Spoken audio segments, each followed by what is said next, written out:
All week, we've heard personal stories and memories of Pope Francis as we remember his life and legacy. And my next guest is Father Bryan Massingale. He's a professor of theological and social ethics at Fordham University here in New York. Father, thank you for being here. You are also a member of the LGBTQ community. You've been an advocate for more acceptance in the Catholic Church. How much did Pope Francis help in that regard? And do you feel like he still could have done more? There's no doubt that Pope Francis has been absolutely transformational when it comes to the Church's relationship with the LGBTQ community. He's opened the doors in an unprecedented way. He's gone out of his way to meet with members of the community, to get to know our stories.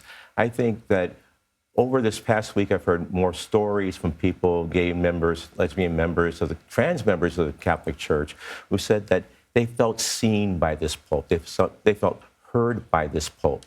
I think that he really reached out to us with a sense of real compassion, understanding, and empathy. Now, granted, he didn't change official church teaching, but I think he set the stage for future developments in this area by creating a new kind of understanding of our real life experiences that didn't previously exist in the Catholic Church. What is his significance for Black Catholics? I think this is a part that's underreported in a great way. We now have the first African-American cardinal in Catholic history who will be participating in the conclave. Because of Pope Francis? Because of Pope Francis elevated Cardinal Wilton Gregory, recently retired Archbishop of Washington, D.C. He will be participating in the conclave, and this will be the first time in Catholic history that an African-American will be helping to choose the next pope.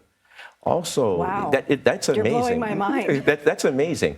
The other thing is, I don't think people remember that after George Floyd was murdered in 2020, Pope Francis did a very unusual thing. In his weekly audience, he mentioned George Floyd by name, prayed for him publicly, and then said that we cannot turn a blind eye to racism or any form of exclusion and claim to be respecting the equal dignity of every human person.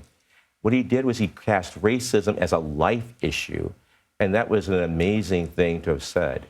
I have to be so quick with you on this, but what are you looking for in the next pope? Wow. I really hope the next pope will be a voice for the unheard. I think that's what Francis did. I hope the next pope will continue that.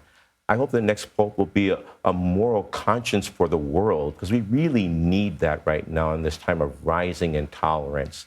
And finally, I hope that the next pope will be a prophet of hope, because I think in these uncertain times, people really need a voice of hope, someone that can really inspire them to keep going, and that there is a bigger message, a bigger world for us all. So a prophet of hope is really what's needed right now. Father Bryan Massingale, thank you so much for your time. You're welcome. Thank you.